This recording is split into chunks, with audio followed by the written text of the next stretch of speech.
representante da turma.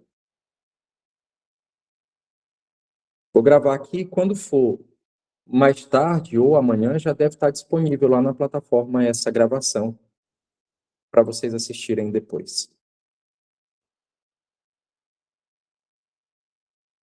O áudio tá legal para vocês aí ou não? Tá ruim?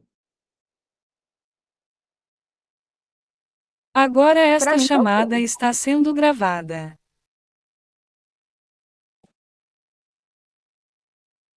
Ok? Qualquer dúvida que vocês tiverem, pessoal, vocês, durante a aula, vocês podem parar, vocês podem colocar aí no chat, eu vou ficar acompanhando em tempo real tanto o chat como o que vocês falarem. Quanto mais vocês interagirem com a aula, melhor para vocês, porque vocês vão ter condição de esclarecer as dúvidas de vocês logo.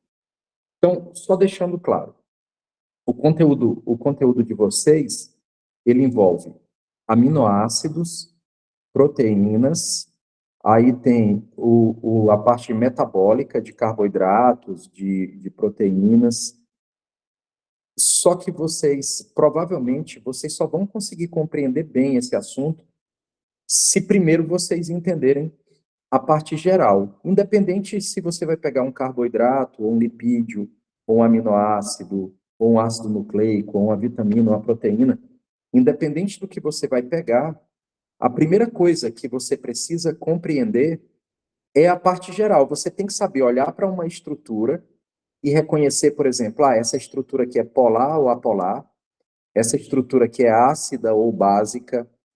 Você tem que saber reconhecer, por exemplo, um grupamento funcional, o que que é um álcool, principalmente lá mais para frente.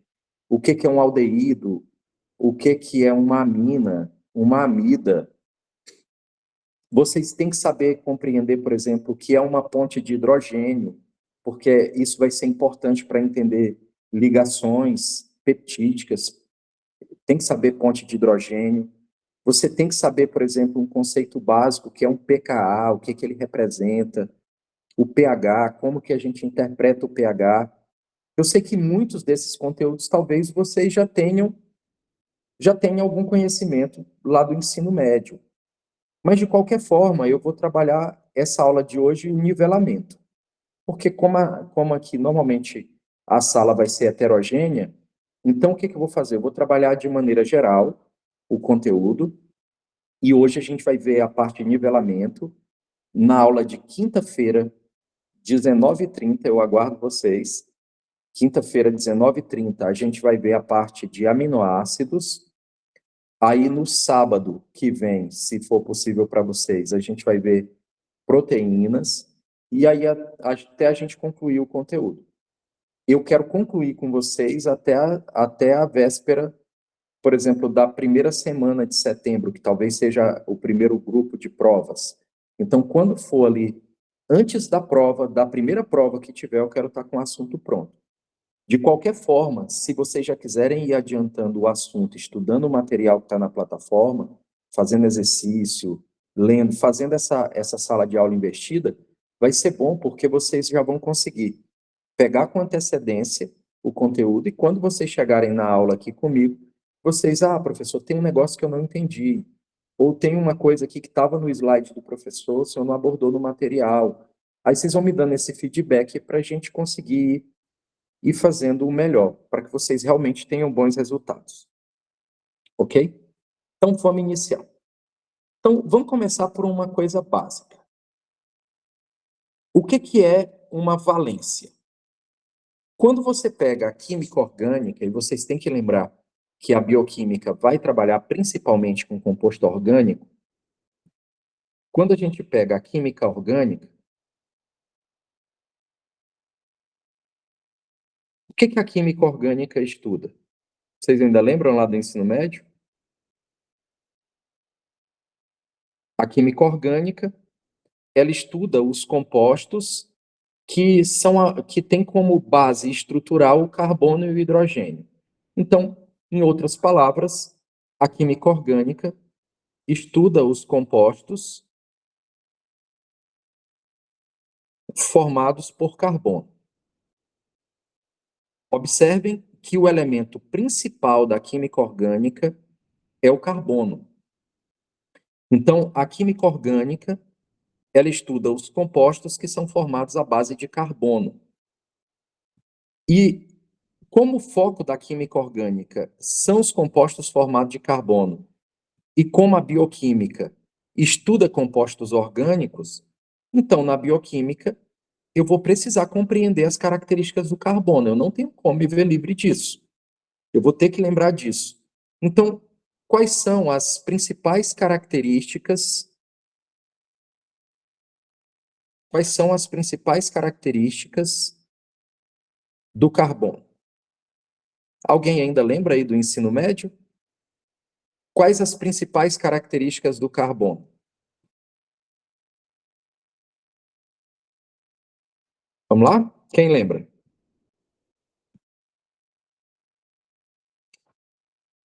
Primeira característica. O carbono, ele é tetravalente. Talvez essa seja a característica mais importante para vocês dentro da bioquímica. O carbono, ele é tetravalente.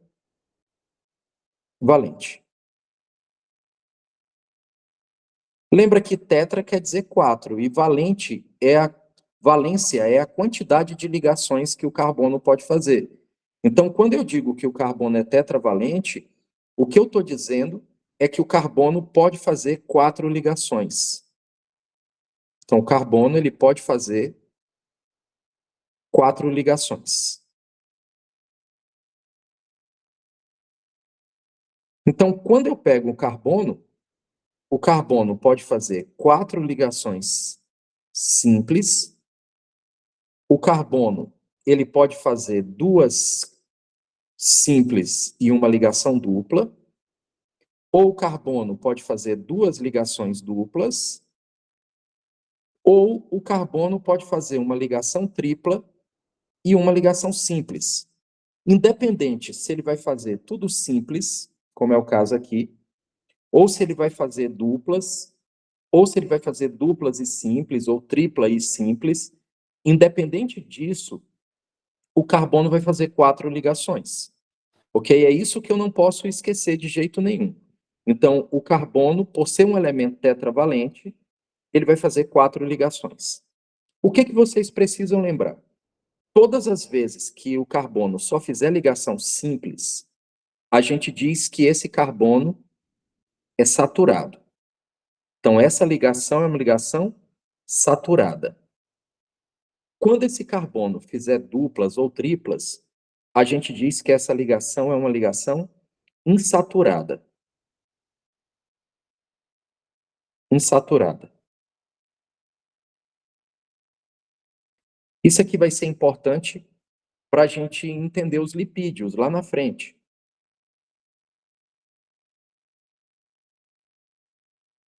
Porque a gente vai estudar as gorduras saturadas e insaturadas, né? Então, para entender as gorduras saturadas e insaturadas, vocês têm que lembrar essa característica do carbono. Então, o carbono, ele pode formar só ligações simples, quando ele fizer ligações saturadas, e o carbono pode formar ligações duplas ou triplas, quando ele formar ligações insaturadas. Então, essa é a primeira característica do carbono. Segunda característica do carbono. Há um detalhe antes. Essa ligação que o carbono faz são ligações covalentes.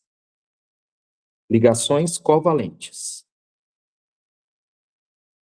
Segunda característica do carbono. O carbono, além de ser tetravalente, ele pode formar cadeias. Pode formar cadeias. Em outras palavras, o que isso quer dizer é que um carbono pode se ligar com outros carbonos. Então, ele pode se ligar com outros carbonos.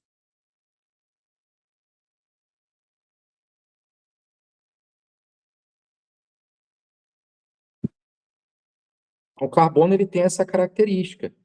Ele pode fazer ligação com outros carbonos. Então, por exemplo, se eu pegar assim, ó, um carbono conectado com mais 3 carbonos, todas as vezes que eu pegar um composto, lembrem que o hidrogênio, no filme, ele é aquele cara que foi contratado só para passar em cima da faixa de pedestre.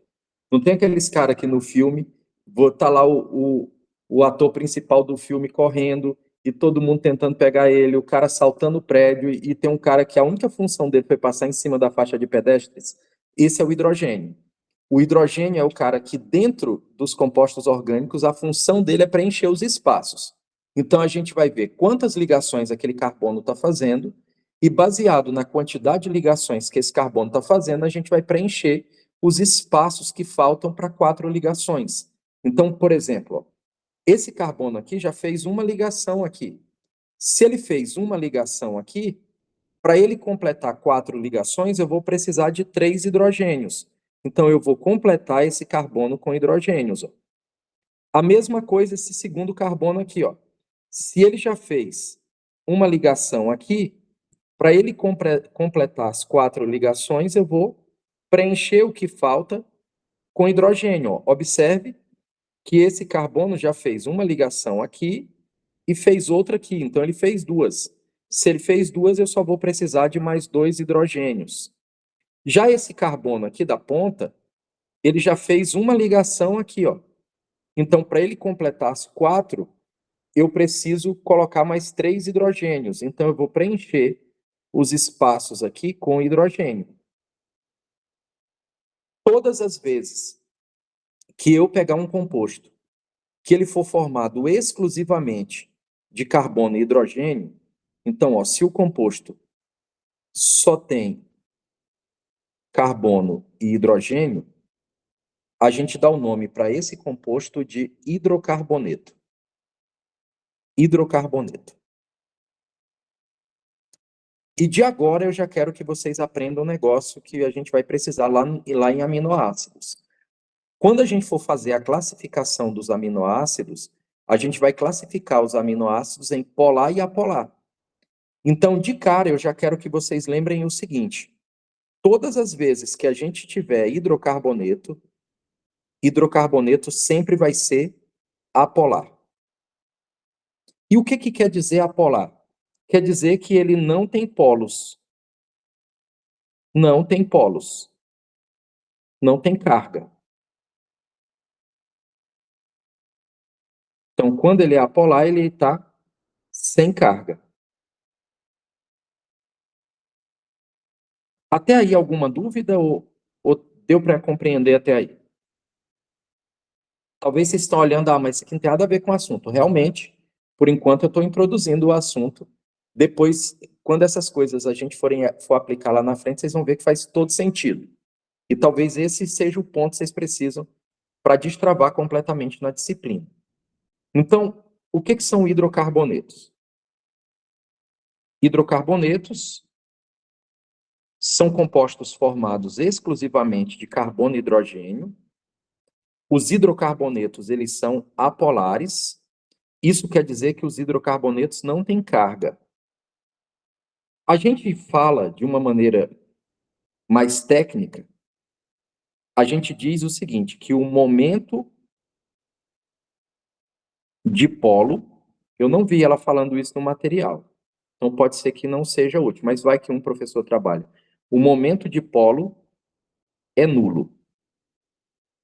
Então, quando a gente tiver um composto que for apolar, a gente vai dizer que o momento de polo desse composto é nulo.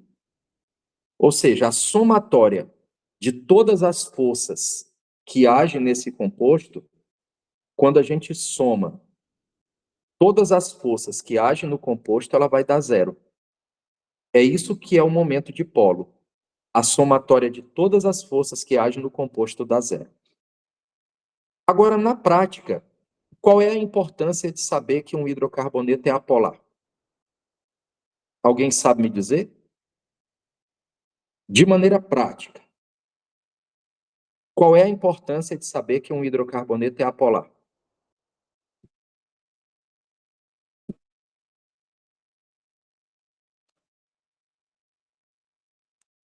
É porque o que acontece? Quando a gente pegar as substâncias,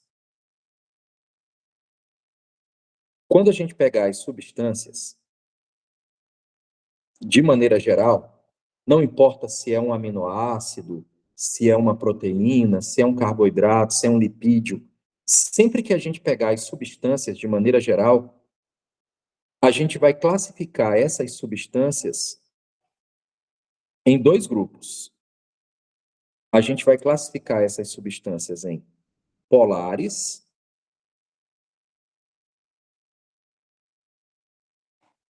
e apolares.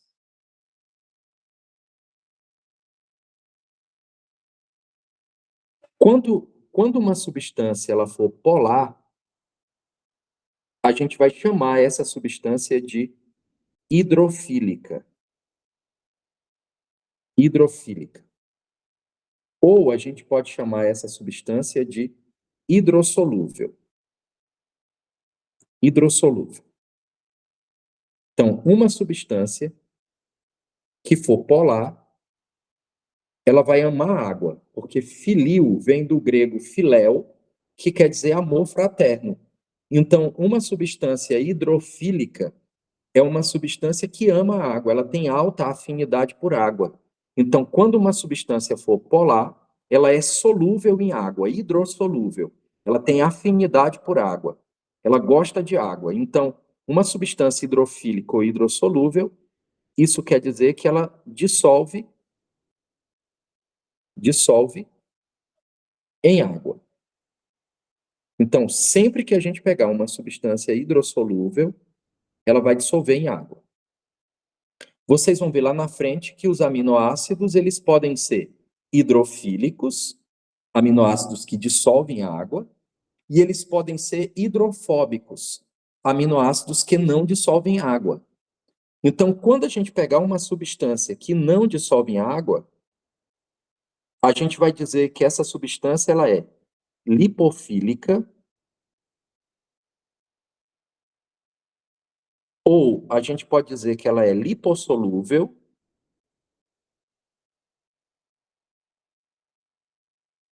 ou ela ainda pode receber o nome de hidrofóbica. Então, tem medo de água, né? Então, sempre que a gente pegar uma substância apolar, o que a gente precisa lembrar é que uma substância apolar não dissolve em água. Não dissolve em água. Então, toda substância apolar que a gente pegar, essa substância não dissolve em água. E uma substância polar dissolve em água. Vocês conseguiram pegar o raciocínio até aí, desse ponto? Isso aqui, gente, vai ser muito útil para vocês, de verdade. Vai ser muito útil. Vocês vão ver que isso aqui vai fazer muita diferença na hora que a gente estiver estudando as substâncias bioquímicas. Então, sempre que uma substância ela for polar, ela dissolve em água. Substâncias que dissolvem em água, a gente dá o nome para ela de hidrossolúvel ou hidrofílica. Quando uma substância for apolar, ela não dissolve em água e a gente vai dar o nome para ela de lipofílica ou lipossolúvel ou hidrofóbica. Uma substância que não dissolve em água, se ela não dissolve em água, automaticamente eu vou pensar que ela dissolve em óleo ou gordura. Ela não dissolve em água, mas dissolve em óleo e gordura. E uma substância que dissolve em óleo e gordura, ela atravessa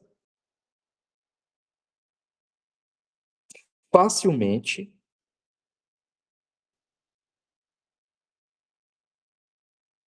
as membranas.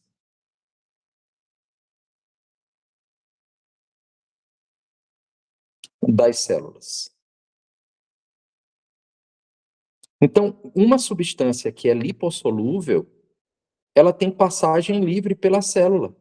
Ela consegue passar pela célula facilmente, porque as substâncias apolares têm essas características de conseguirem entrar facilmente pelas membranas e saírem facilmente pelas membranas.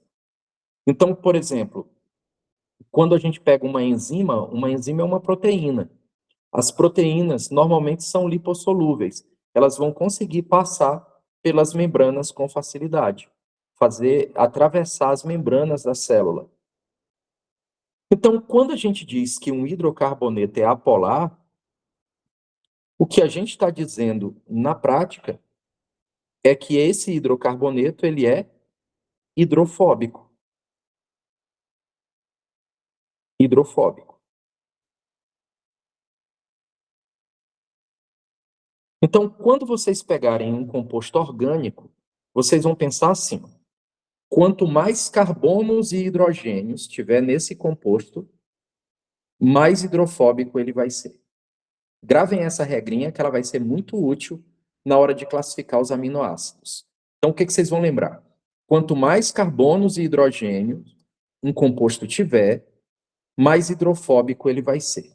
Vamos anotar isso como observação. Então, quanto mais carbonos e hidrogênios possui um composto,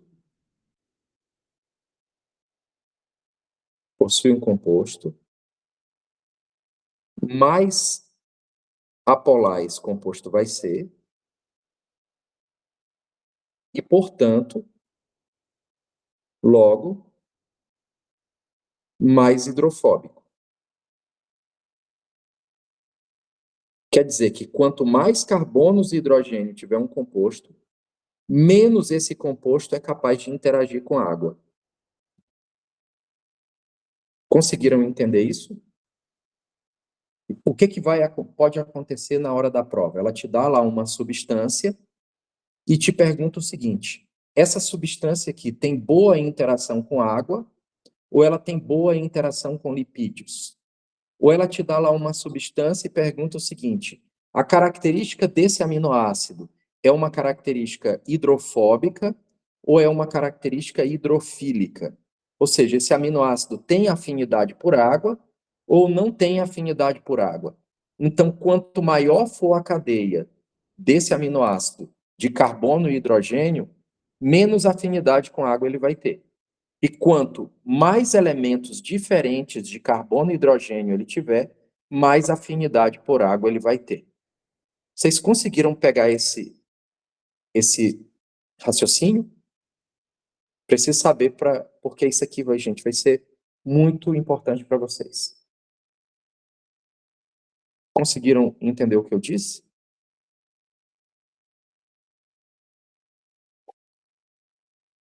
Ok. Gente, não fiquem com dúvida, porque vocês vão ver que na próxima aula talvez isso vai fazer muita falta, não saber isso. Na próxima aula a gente vai olhar para umas substâncias estranhas e a gente vai ter que classificar essas substâncias. Então, a gente vai ter que ter esse conhecimento prévio na mente para a gente conseguir desenvolver bem o raciocínio.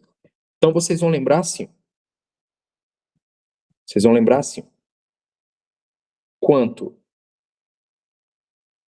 mais elementos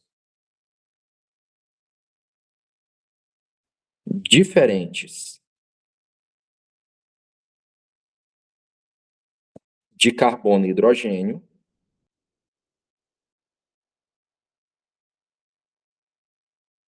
mais polar será o composto.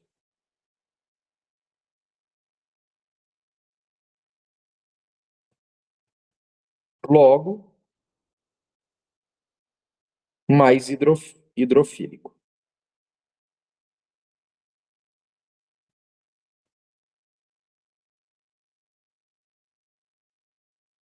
Ok? Então, essas duas observações vão ser muito úteis lá na frente. Até aí, algum problema? Deu para entender, né? Então, por exemplo, só para ver se vocês entenderam mesmo. Imagina que eu peguei esse composto aqui, e ele está assim: NH2, H, aí ele está CH3, e aqui está C dupla OH. Aí eu peguei esse aqui, NH2, CH2, CH3,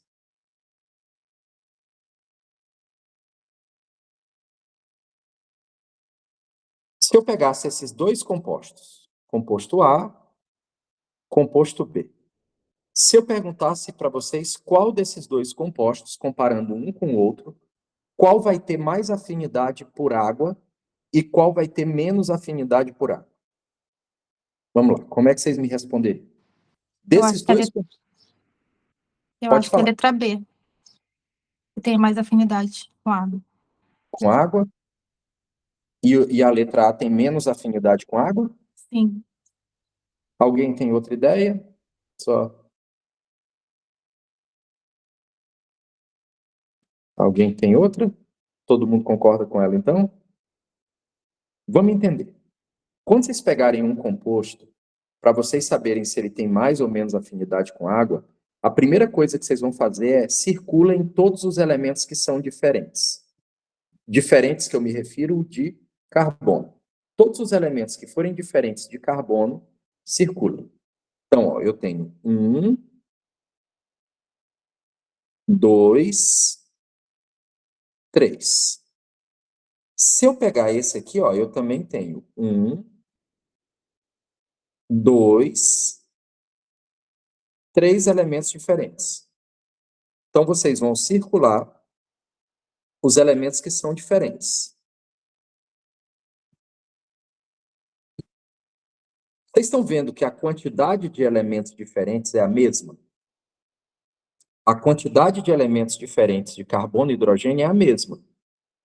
Então, como a quantidade de elementos diferentes é a mesma, eu agora vou contar o tamanho da cadeia. A observação que eu anotei para vocês foi o seguinte. Eu disse para vocês que quanto mais carbono e hidrogênio possui o composto, mais apolar ele vai ser, logo mais hidrofóbico. Então, quem tiver mais carbonos e hidrogênio, mais apolar ele vai ser. Então, olhando para esse aqui, ó, ele tem 1, 2, 3 carbonos. Olhando para esse aqui, ele tem 1, 2, 3, 4, 5 carbonos.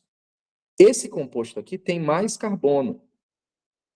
Se ele tem mais carbono e também tem mais hidrogênio, porque o hidrogênio segue o carbono, quem tem mais carbono tem mais hidrogênio. Se ele tem mais carbono, também tem mais hidrogênio, então esse composto é mais apolar. Se esse composto é mais apolar, quer dizer que ele tem pouca afinidade por água. Pouca. Quanto mais apolar ele for, menos afinidade com a água.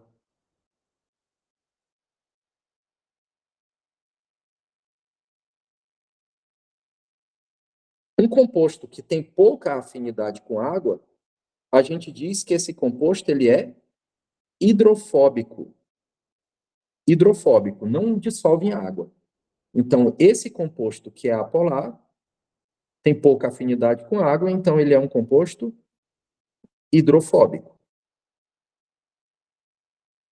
Na verdade, mais hidrofóbico do que esse anterior, que tem menos hidrogênio. Então, esse composto ele não é mais solúvel em água, ele é menos solúvel em água, porque ele é mais hidrofóbico.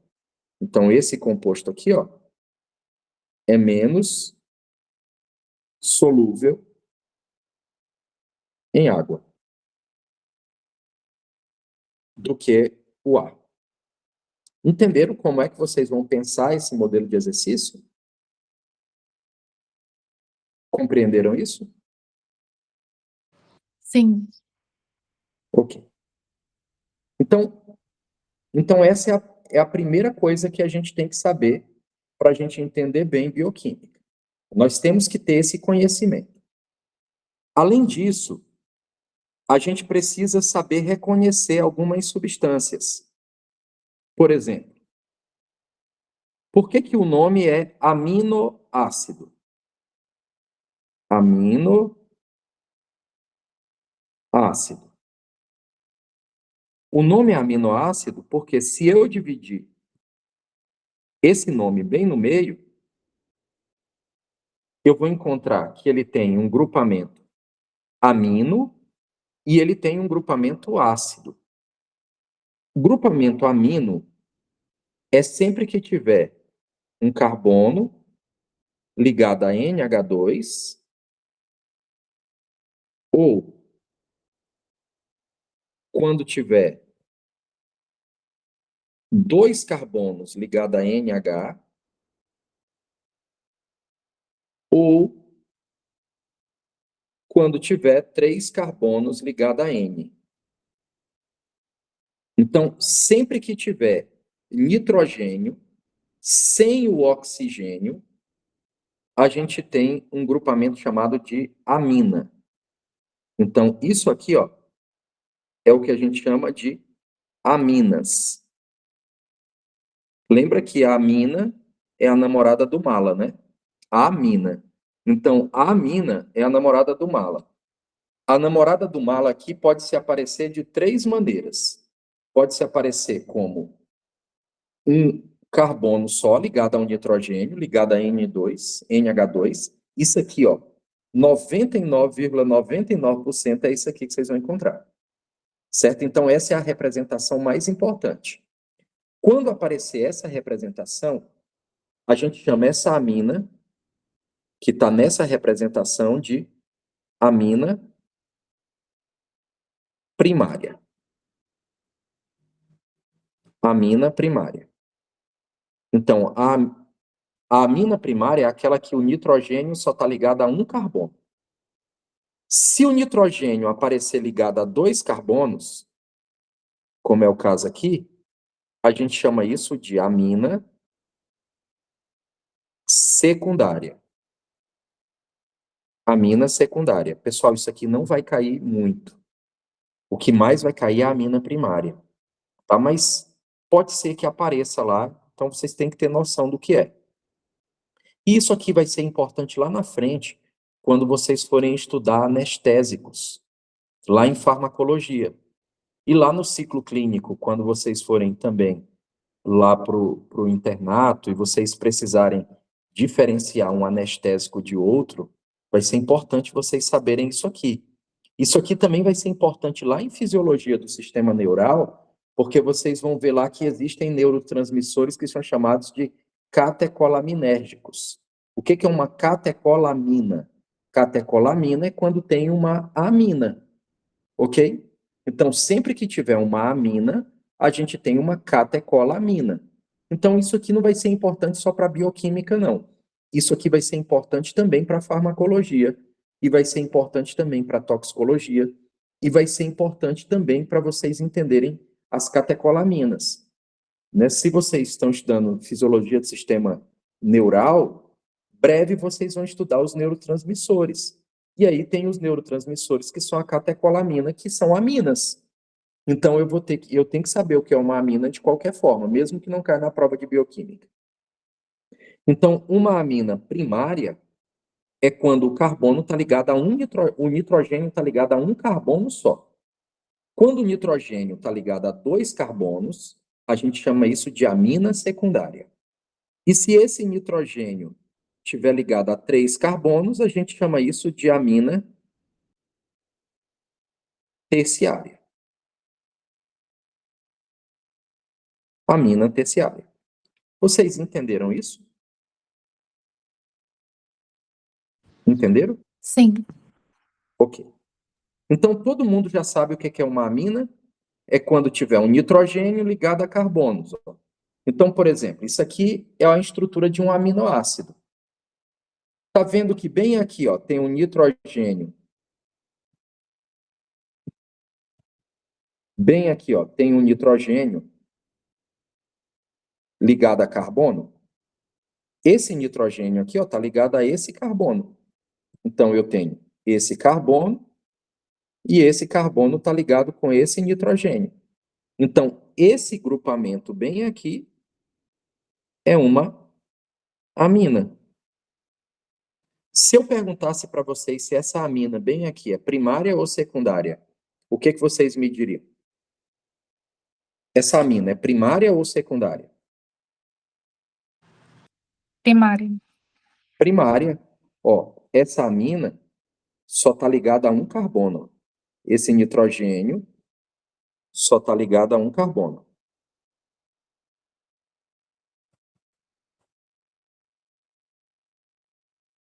Como ele só está ligado a um carbono, essa amina é uma amina primária.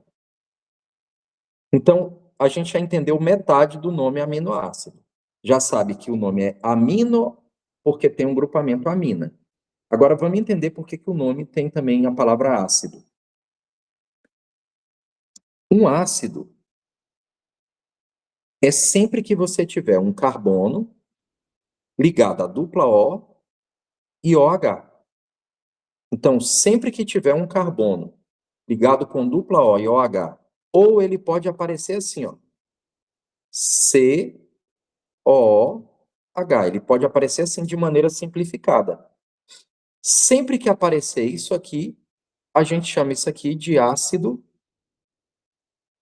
carboxílico. Ácido carboxílico. Então, o que é um ácido carboxílico? É sempre que aparecer dupla O, OH, ou aparecer na maneira simplificada COOH. Então, se aparecer qualquer uma dessas notações, ou essa, é a mesma coisa. Sempre que isso aparecer, é um ácido carboxílico. Entenderam? Aqui não tem que classificar em primário e secundário, não. Aqui a gente não precisa fazer isso. Agora, vamos lá. Se a gente olhar a estrutura desse aminoácido, tá vendo que aqui tem um COH? Se aparecer um COH, então isso aqui é um ácido carboxílico. Um ácido carboxílico. Entenderam por que a gente dá o nome de aminoácido? A gente dá o nome de aminoácido porque ele tem uma parte de um ácido carboxílico e a outra parte é um grupamento amina. Então, aminoácido. Entenderam o raciocínio?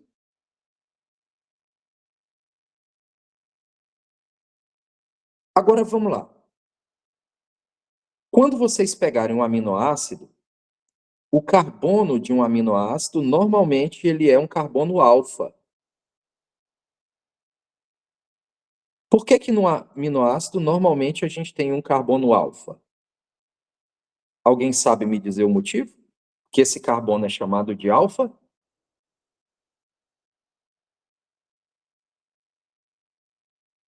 Se vocês olharem qualquer aminoácido, vocês vão perceber o seguinte. Qualquer aminoácido, ele sempre tem três coisas fixas. Três partes de um aminoácido sempre são fixas. Que é o quê? A amina, de um lado.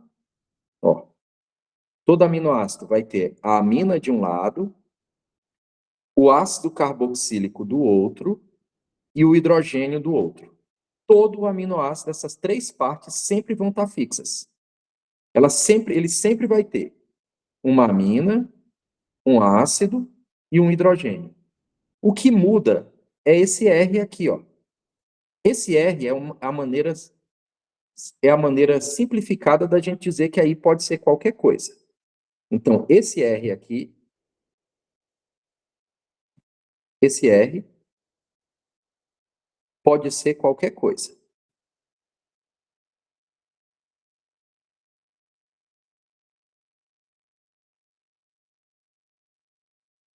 O que vai acontecer é que, normalmente, esse R, com uma exceção, fora essa exceção, normalmente esse R vai ser um composto que não seja amina, não seja ácido carboxílico e não seja hidrogênio.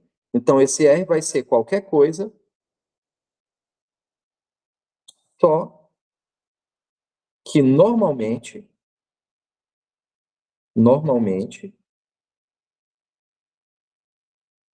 ou seja, em regra, não será uma amina, não será um ácido carboxílico e não será um hidrogênio. Então, aí pode ser qualquer coisa. Mas, normalmente, não pode ser essas três coisas que já estão aqui, ó, na estrutura. Porque aqui na estrutura, eu já tenho hidrogênio, já tenho ácido carboxílico e já tenho amina. Então, esse R vai ser qualquer coisa, de preferência não essas três. A gente vai ver que tem exceção. Mas, normalmente, esse carbono aqui, ó, esse carbono, ele vai ser chamado de alfa, porque ele vai ter os 4 ligantes diferentes. Então, esse carbono, o carbono, terá 4 ligantes diferentes.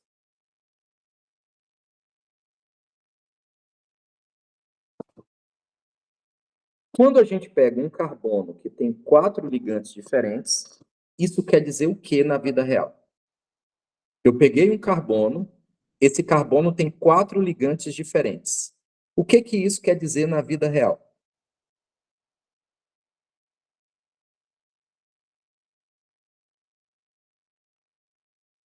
Alguém sabe? Alguém chuta? Se eu peguei um carbono e esse carbono tem 4 ligantes diferentes, o que isso quer dizer?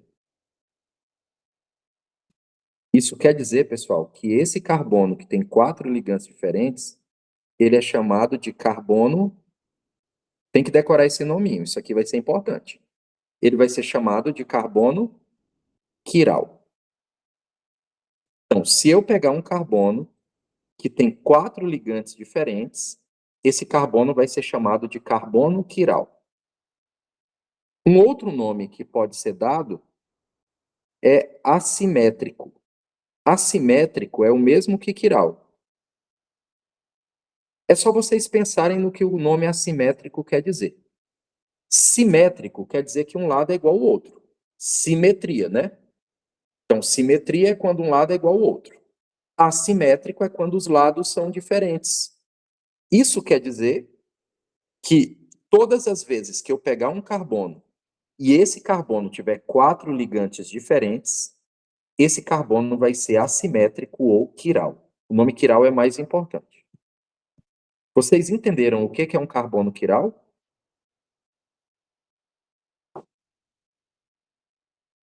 Ou não?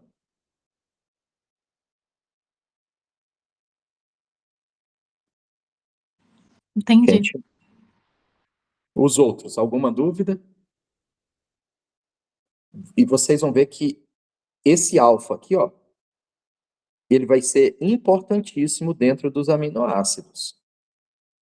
Então, ele é chamado de alfa porque ele vai ter 4 ligantes diferentes. Lembra que desses 4 ligantes, 3 sempre são iguais. Todo aminoácido, eu peguei o aminoácido X, Y e Z. Todo aminoácido sempre vai ter 3 partes iguais, e a única coisa que vai ser diferente vai ser esse R aqui, ó. Esse R que é diferente é que vai diferenciar um aminoácido do outro. Então, a única diferença de um aminoácido para outro é esse grupamento R.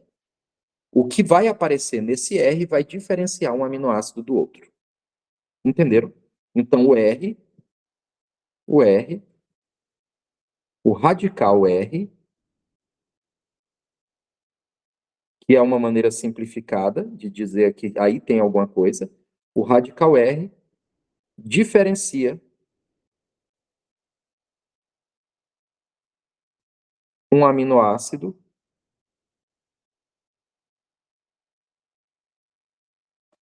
de outro. Então, esse é o ponto de diferença entre os aminoácidos. É esse radical R aqui.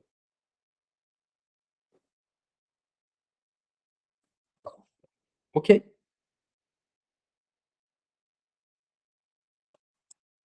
Então, a gente já sabe que uma amina é sempre que tiver um nitrogênio ligado a carbono, ok? Todos os aminoácidos têm que ter, porque senão não é aminoácido, né? A gente vai ter um aminoácido específico, a prolina, que a amina dela não vai ser primária.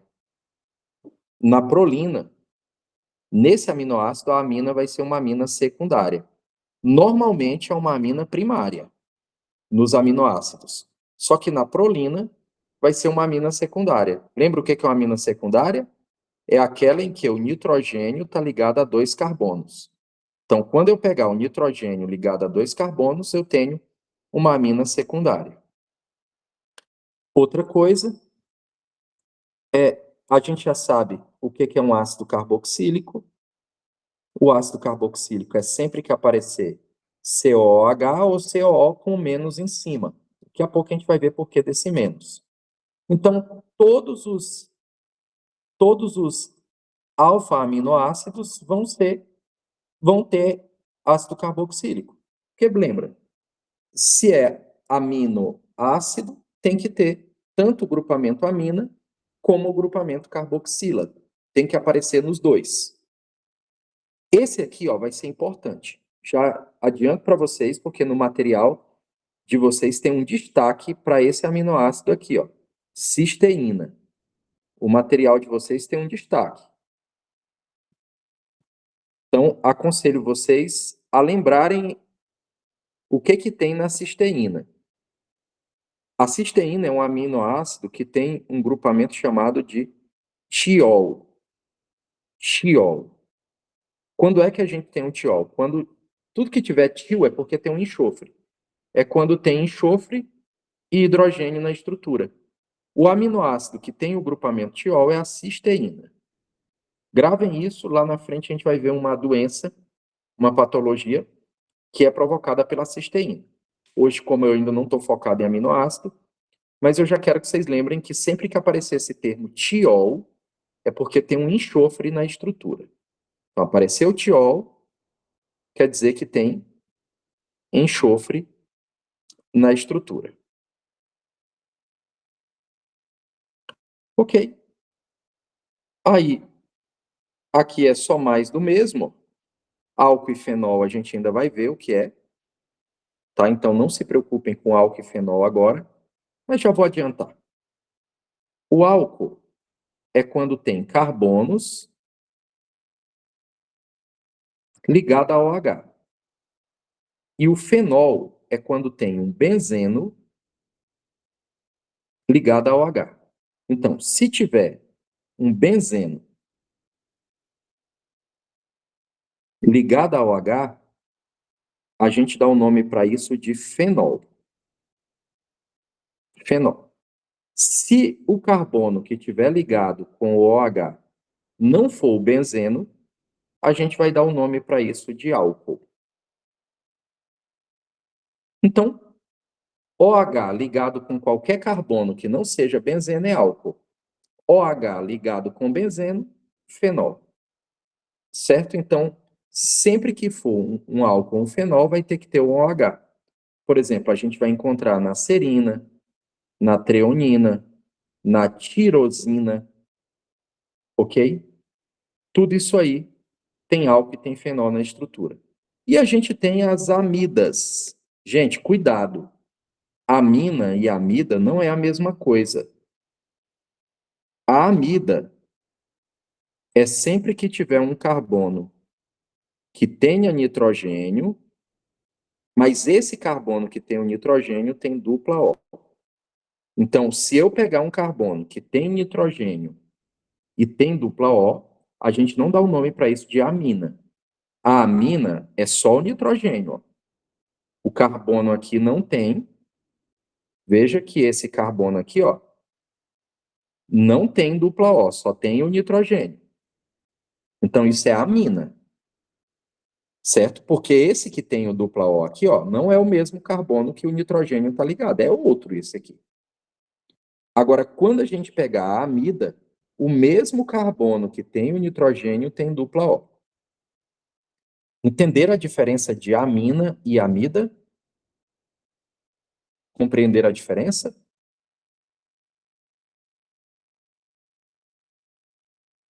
Vocês estão vendo que eu estou nos pré-requisitos da bioquímica.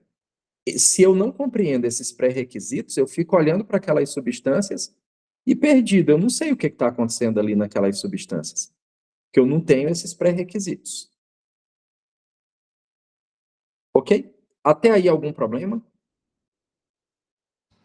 Não. Então, o que eu quero que vocês entendam?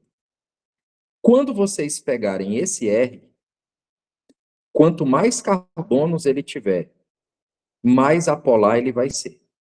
Quanto menos carbonos esse R tiver, menos apolar ele vai ser. Lembra que quanto mais apolar, menos afinidade por água. Então, o que vai determinar se aquele aminoácido é apolar ou polar é a quantidade de carbonos e hidrogênios que esse R tem. Quanto mais carbonos e hidrogênio esse R tiver, mais apolar. Quanto menos carbonos e hidrogênio esse R tiver, mais polar. Entenderam? Vocês vão ter que lembrar disso. Eu vou reforçar isso na aula que vem, quando a gente estiver focado em aminoácido mesmo. Então, algumas coisas aqui importantes antes da gente continuar. Depois, pessoal, vocês leiam esse material.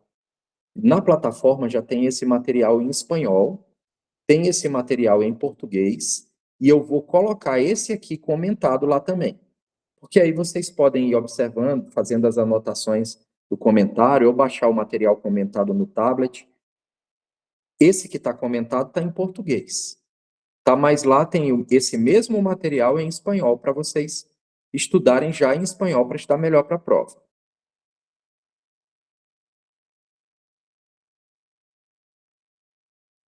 Então, vamos lá. O que é o pH? É até de encabular o fato de vocês não terem começado bioquímica por pH.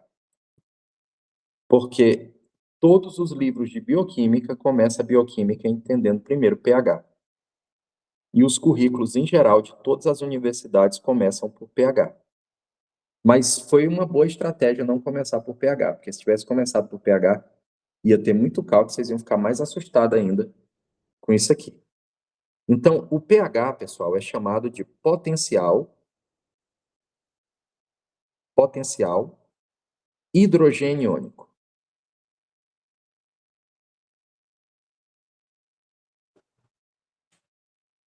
Potencial hidrogênio-iônico.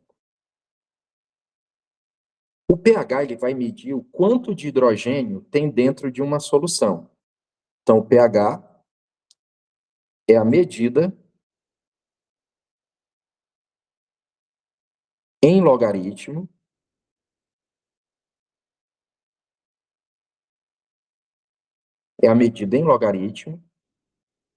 da concentração de hidrogênio. Vocês não precisam saber isso de maneira técnica, não. Saibam o que significa. Então, o papel do pH é medir quanto de H+ tem dentro de uma solução. Olha como funciona. Os caras montaram uma escala chamada de escala de pH. Eu não vou mostrar como calcula, porque, por enquanto, não é relevante para vocês. A escala de pH, ela deve ser analisada assim. Eu tenho, no meio dessa escala, o pH 7. O pH 7 é o pH que a gente chama de neutro.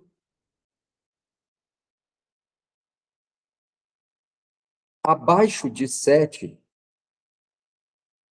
até 0, eu tenho o pH ácido. Então, abaixo de 7, o pH é ácido. Quando o pH é ácido, esse pH está abaixo de 7, ele é menor do que 7, e além de ser menor do que 7, isso aqui quer dizer que tem alta concentração alta concentração de H+. Então, sempre que o pH for abaixo de 7, quer dizer que tem muito H+ dentro da solução. Então, se aqui fosse um frasquinho, dentro desse frasquinho, teria muito hidrogênio aqui dentro. Muito H+. Quando o pH está acima de 7, ele pode ir até 14. O pH acima de 7 ele é chamado de básico ou pode ser chamado de alcalino. Básico ou alcalino. Esse pH acima de 7, maior do que 7, ele tem baixa concentração de hidrogênio. Quer dizer, tem pouco hidrogênio dentro. Ele tem baixa concentração de H+ dentro. Vocês entenderam a diferença do pH ácido para o pH básico ou não?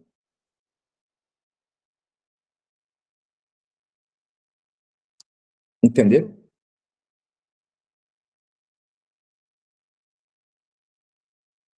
O que é um pH ácido?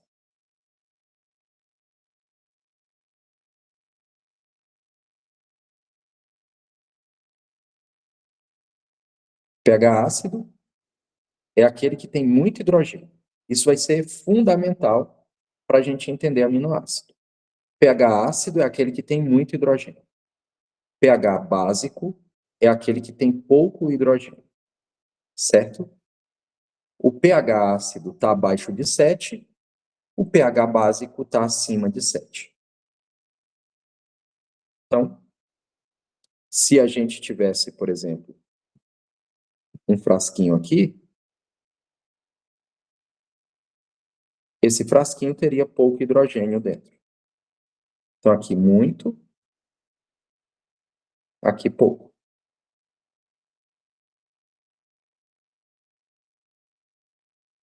Então, o que vocês têm que lembrar? Quando a gente pegar uma substância apolar, substâncias apolares evitam contato com a água, são hidrofóbicas e tendem a ficar no interior das proteínas. Então, quando você pegar uma proteína, imagina que isso aqui é uma proteína. Então, quando você pegar uma proteína, as substâncias apolares tendem a ficar no interior da proteína. Então, no interior da proteína, eu vou ter substâncias apolares. Porque essas substâncias são hidrofóbicas. Então, essa substância que fica no interior aqui, na verdade, são aminoácidos. Então, no interior da proteína, eu tenho aminoácidos apolares.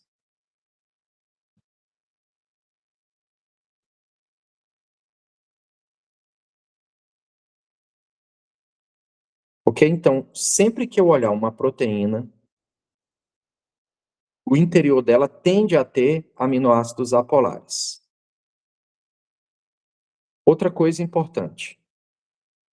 Quando eu pegar as substâncias polares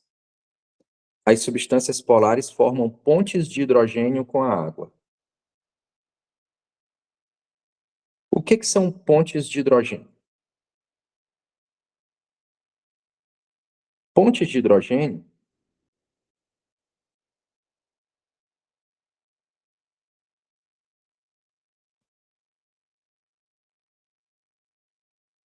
é quando?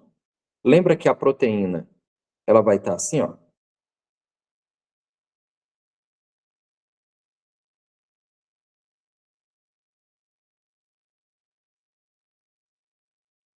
O que acontece na ponte de hidrogênio é que eu vou ter aqui, ó, perto da proteína, um monte de água. O que vai acontecer é que o hidrogênio do aminoácido pode interagir com o oxigênio da água. E pode acontecer também que o nitrogênio do aminoácido interaja com o hidrogênio da água. Por isso que o nome é ponte de hidrogênio. É o hidrogênio interagindo com alguns elementos. Na ponte de hidrogênio, o hidrogênio ele pode interagir com o flúor, ele pode interagir com o oxigênio e ele pode interagir com o nitrogênio. Então lembra, se o hidrogênio estiver interagindo com o FON, eu vou ter uma ponte de hidrogênio. Então a ponte de hidrogênio é sempre que o hidrogênio interagir com um dos elementos do FON. Então quando você pega a água, o hidrogênio da água pode interagir com o nitrogênio do aminoácido. E o hidrogênio do aminoácido pode interagir com o oxigênio da água. Isso é ponte de hidrogênio. E pode acontecer também do oxigênio da água interagir com o hidrogênio da parte do ácido carboxílico aqui, ó. E também pode acontecer do hidrogênio da água interagir com o oxigênio. Então, nesses casos, a gente tem ponte de hidrogênio. Então, quem é que vai formar pontes de hidrogênio? Aminoácidos que sejam polares ou que sejam sem carga. Então, quando pegar aminoácidos polares, eles tendem a fazer pontes de hidrogênio. Ok? Os apolares tendem a ficar no interior da proteína. Certo? Isso aqui a gente vai estudar com muitos detalhes na aula que vem. Certo? Então, não vou me deter a esse ponto agora, mas eu vou citar, porque depois, se vocês assistirem a aula retroativamente, vocês já vão relembrar isso como revisão. Então, funciona assim. Sempre que você tiver um meio ácido, no meio ácido, os aminoácidos podem apresentar carga negativa em meio fisiológico. Certo? Vou fazer o seguinte. Vou adiantar uma outra explicação, depois eu volto para falar disso, porque senão vocês vão ficar meio perdidos no que eu vou dizer. Vamos entender o seguinte. Dois caras chamados Bronsted e Lowry.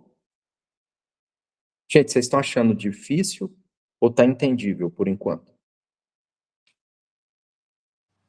Me dê aí um feedback, porque vai ser importante. Mais ou menos, tá um pouquinho já complicando. Vou tentar facilitar a vida de vocês aqui agora. Porque para vocês entenderem o comportamento do aminoácido no meio ácido ou no meio básico, vocês vão ter que primeiro saber o que é um ácido e uma base, para vocês conseguirem pegar esse raciocínio. Então, esses caras aqui são dois caras, chamados Bronsted e Lowry. Eles formularam uma teoria para a gente identificar um ácido e uma base. Então, eles falaram o seguinte: ácidos são substâncias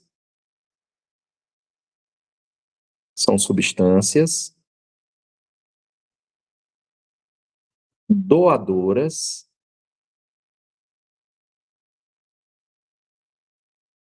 de H+.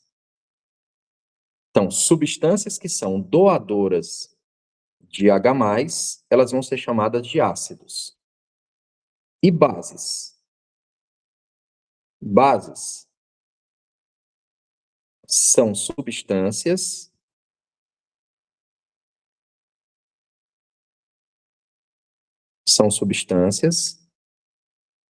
receptoras de H+. Então, quando você pegar uma substância que doa H+, ela vai ser um ácido. Quando você pegar uma substância que recebe H+, ela vai ser uma base. Então, vamos entender aqui. Imagina que você pegou um meio aqui.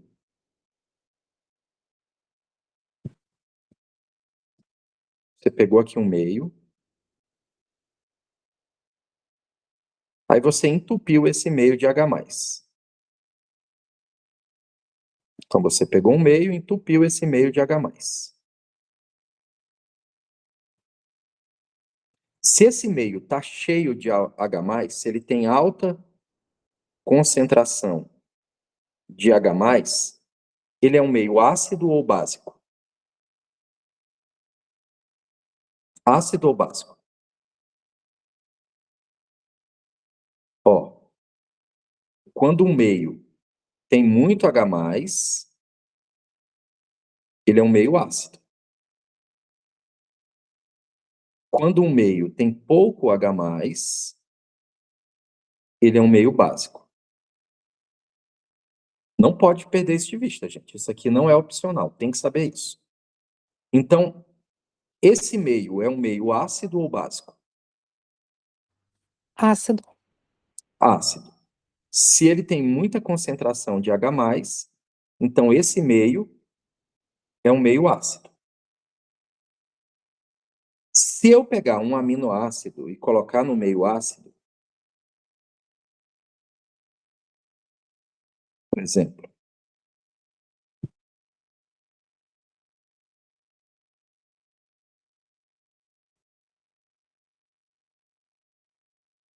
peguei aqui um aminoácido, aí coloquei esse aminoácido aqui nesse meio ácido. O que acontece com o aminoácido quando eu coloco ele no meio ácido? Veja bem, quando você está com dor de estômago assim, está com acidez estomacal, o que você toma? Você não toma sal de fruta, aquele Zeno? O Sorrisal? Ou você toma um antiácido? Então, quando o meio está ácido, para diminuir a acidez do meio, eu coloco uma substância básica para neutralizar, certo? Então, quando o meio é ácido e eu coloco uma substância básica, a substância básica neutraliza o meio. Quando vocês olharem para um aminoácido, vocês vão lembrar assim, ó, essa parte aqui do aminoácido é ácida e essa parte que tem o nitrogênio do aminoácido é a parte básica. Quando você coloca um aminoácido em um meio ácido, o meio ácido não reage com a parte ácida. Então, ó, essa parte ácida já é ácida, ela não tem que reagir com o meio ácido. Ela já é ácida. Então, quem vai reagir no meio ácido é a parte básica. O que vai acontecer? Essa parte básica do aminoácido vai atrair hidrogênio para ela. Ó, essa parte básica vai atrair hidrogênio. Essa substância que recebe hidrogênio é uma base, ok? E quem perde o hidrogênio é um ácido. O meio perde H+. E a amina, aqui, que é a parte básica do aminoácido, a amina recebe H+. Lembra o conceito que a gente viu aqui, ó? Quem recebe H+ é base. E quem doa o H+ é ácido. Entenderam? Ou não? Entendi. Ok. Então, o que vai acontecer quando você pegar um aminoácido e colocar no meio ácido? Esse aminoácido, ele vai atrair o hidrogênio que estava no meio,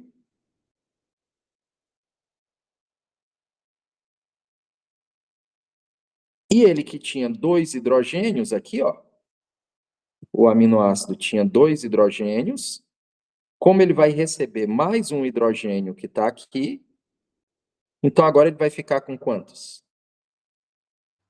3. Vai ficar com 3 hidrogênios. Como esse hidrogênio que veio tem carga positiva, aqui vai ficar assim, ó, NH3+. A gente diz que esse aminoácido é um aminoácido protonado.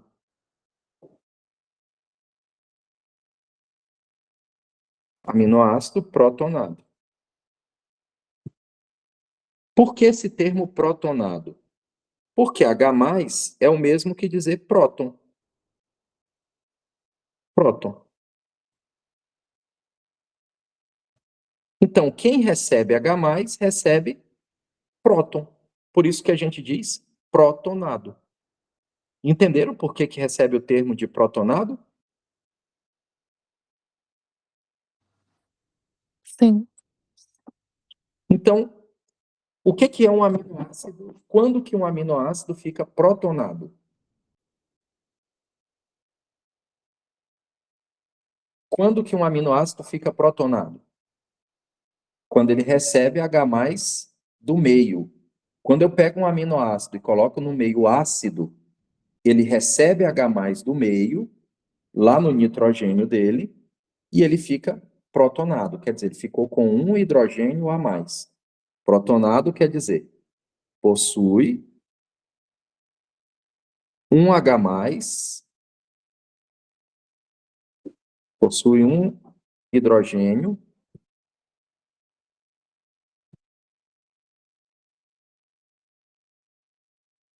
a mais. Gente, me deu um branco. Como é que eu escrevi esse esse A mais aqui, ó? Então, possui um hidrogênio a mais. Entenderam o que que quer dizer protonado? Isso aqui está no material de vocês. Então, quando que um aminoácido fica protonado? Quando recebe. Quando ele está no meio ácido e ele recebe hidrogênio desse meio ácido, ficando com um hidrogênio a mais. Então, isso quer dizer protonado. Então, quando ele fica protonado, essa parte dele aqui fica positiva. Certo? Agora, o que que aconteceria se eu fizesse o oposto? Se eu pegasse aqui um meio e colocasse pouco hidrogênio nesse meio. Esse meio tem pouco hidrogênio. Um meio que tem pouco H+, é um meio básico. Meio básico ou alcalino, que é a mesma coisa. Se eu pegasse aqui um aminoácido e colocasse no meio básico, como esse meio tem pouco hidrogênio, quando ele tem muito hidrogênio, o meio doa hidrogênio para o aminoácido.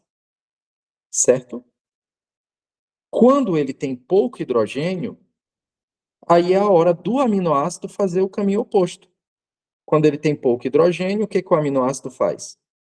Essa parte aqui, ó, do ácido carboxílico, essa parte onde tem o ácido carboxílico, ela pega o hidrogênio que ela tem e doa para o meio, ó. Quem doa H+, é ácido. E quem recebe H+, é básico. Certo? Quem doa o H+ é ácido e quem recebe o H+ é básico. Então, esse meio aqui é um meio básico porque ele está recebendo H+. E essa parte aqui do aminoácido está perdendo o hidrogênio porque ele foi colocado no meio básico. O que vai acontecer com esse aminoácido quando ele perder o hidrogênio? Esse aminoácido vai ficar assim, ó, C, dupla O. Como ele perdeu o hidrogênio é positivo, ele vai ficar negativo, porque o hidrogênio é positivo.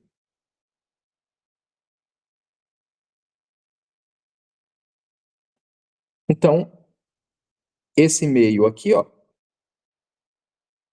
agora vai ficar com mais hidrogênios que saíram daqui, ó.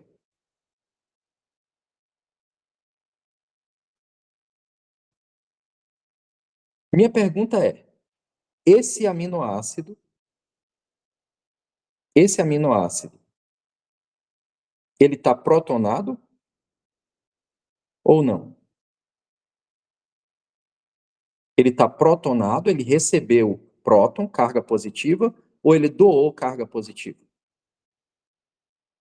Vamos lá, gente, me ajude para eu entender se vocês estão entendendo o que eu estou dizendo, senão eu não sei. Ele doou.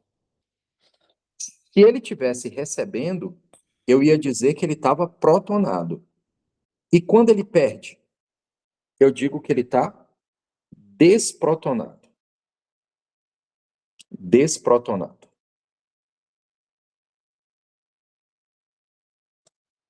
Entenderam? Entenderam a diferença de protonar e desprotonar? Entendi.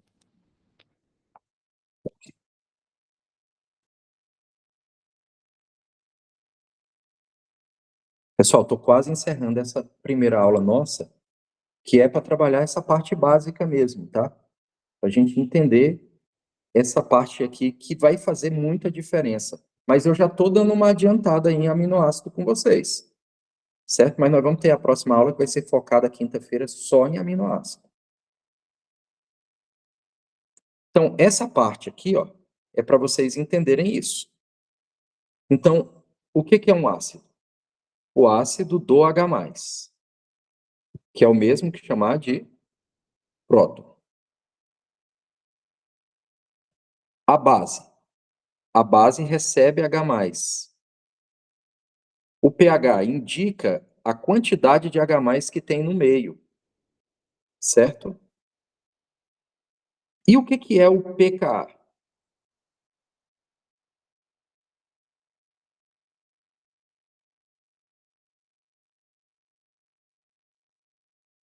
O pKa, pessoal, é uma maneira, o pKa é uma medida onde o pH no qual metade está protonada e metade está desprotonada. Então, imagina que eu peguei 100 moléculas e coloquei aqui dentro. Então, eu peguei aqui um recipiente, aí eu coloquei aqui 100 moléculas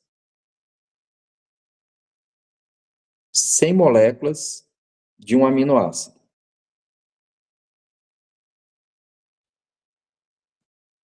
Se 50 moléculas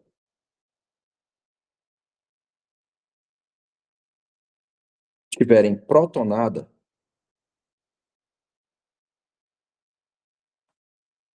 e 50 estiverem desprotonadas, quando eu medir o pH desse meio, o pH desse meio vai me dar o que a gente chama de pKa. O pKa é o quê? É o pH em que 50% das moléculas estão protonadas e 50% está desprotonada. Entenderam o que é pKa? Entenderam? pKa é o pH em que 50% das moléculas estão protonadas e 50% de todas as moléculas que tiverem lá dentro estão desprotonadas. Quando eu encontro esse pH, em que eu tenho 50-50, então eu tenho o que a gente chama de pKa. Esse pH recebe esse nome especial de pKa. Certo? Isso aqui, eu vou pedir encarecidamente para vocês decorarem. Se vocês não conseguirem decorar isso, manda fazer uma tatuagem, porque isso aqui vai ser fundamental para classificar aminoácido, certo? Então, o que é o pKa? pKa é o valor do pH em que 50% das moléculas estão protonadas e 50% está desprotonada. Quando o pH ele é menor do que o pKa, então imagina, eu peguei aqui um pH e esse pH ele é menor do que o pKa. Quando o pH é menor do que o pKa, então eu vou ter mais forma protonada. Se o pKa for maior, quer dizer que eu tenho mais forma protonada. Se o pH é que for maior, quer dizer que eu tenho mais forma desprotonada. Vocês estão vendo que isso aqui não é um negócio que você chega na hora da prova e dá uma de mãe de Ná e adivinha. Você tem que levar isso decorado. Tem que saber isso decorado. Então, vocês têm que fazer um esforço para decorar isso. Então, quando o pKa é maior do que o pH do meio, então eu tenho mais forma protonada. Então, recebeu mais hidrogênio. Certo? Quando o pH é que é maior, então eu tenho mais forma desprotonada. Em outras palavras, gente, aqui, ó, meio ácido, meio básico. Então, se o meio for ácido, forma protonada, que foi o que a gente viu aqui, ó. No meio ácido, eu tenho aminoácido protonado. O meio ácido é justamente quando o pKa é maior do que o pH. Então, quando o pKa é maior do que o pH do meio, então o meio é ácido. E como o meio é ácido, eu tenho mais forma protonada. Quando acontece do meio ser básico, se o meio for básico, então nesse caso, o pH é que é maior do que o pKa. E se o pH é maior do que o pKa, é porque o meio é básico. Se o meio é básico, então a consequência é que eu tenho mais forma desprotonada. Vocês entenderam que é a mesma coisa? Dizer, falando, meio ácido e meio básico, e dizer P, comparar com o pKa e o pH, é uma outra maneira de dizer a mesma coisa. Entenderam, meus amigos? Ou não?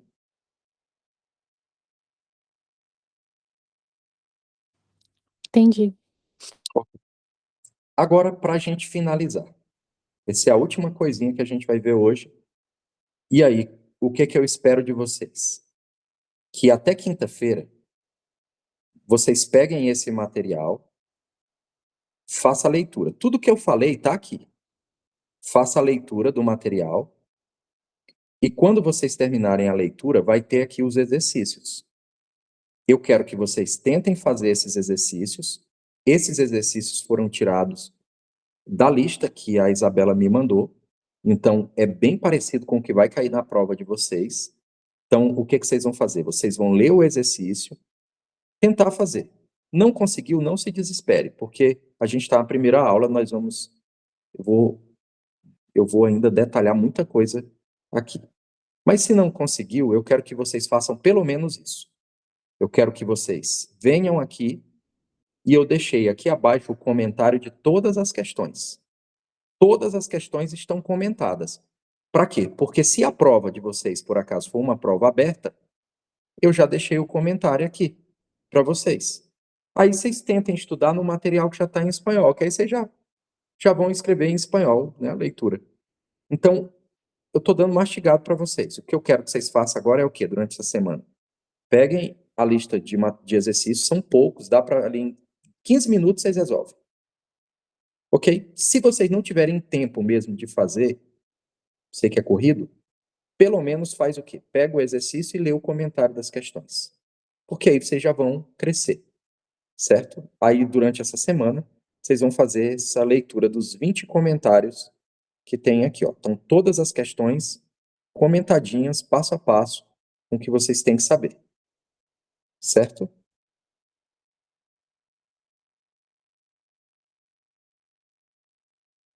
Então, vamos ver a última coisinha?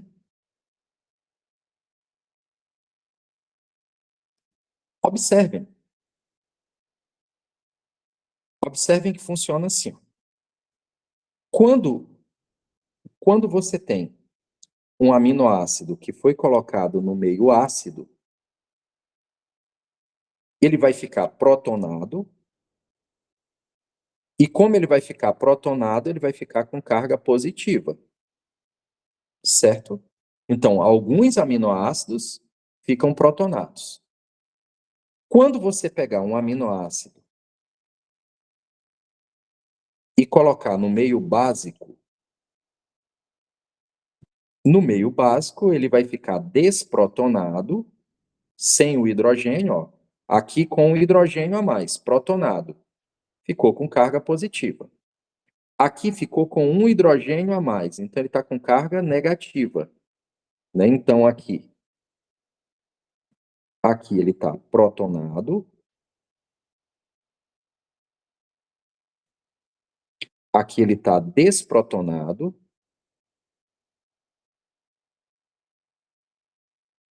Quando ele está protonado, carga positiva. Quando ele está desprotonado, carga negativa.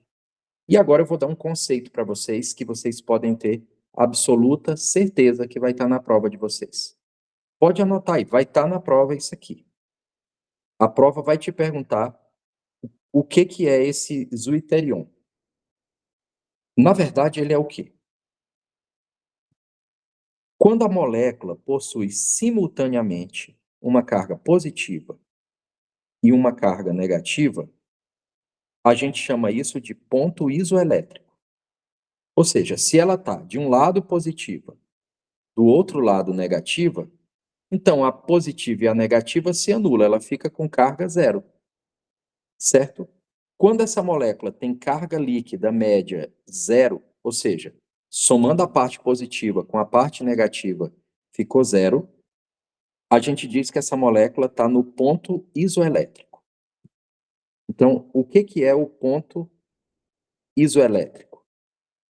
É o ponto em que a molécula tem carga líquida igual a zero. Nesse ponto, a gente diz que esse aminoácido recebe um nome especial, que é justamente zwitterion. Certo? Então, o zwitterion é um aminoácido de carga nula, ele nem é ácido, nem é básico, ele está neutro aí, ele está no ponto isoelétrico, e o número de cargas positivas que ele tem é igual ao de negativa. Por isso, a carga geral desse aminoácido é nula.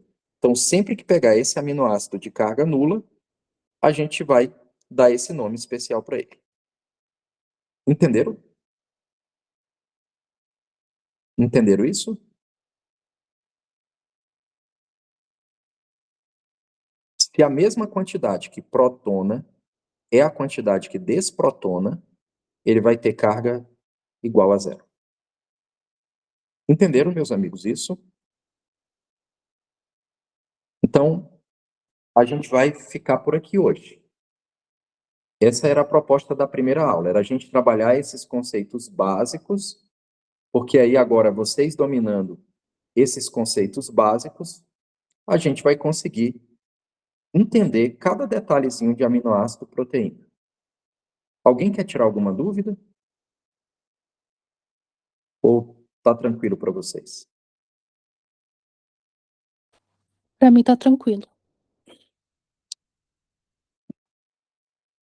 Então, é isso. A gente finaliza aqui.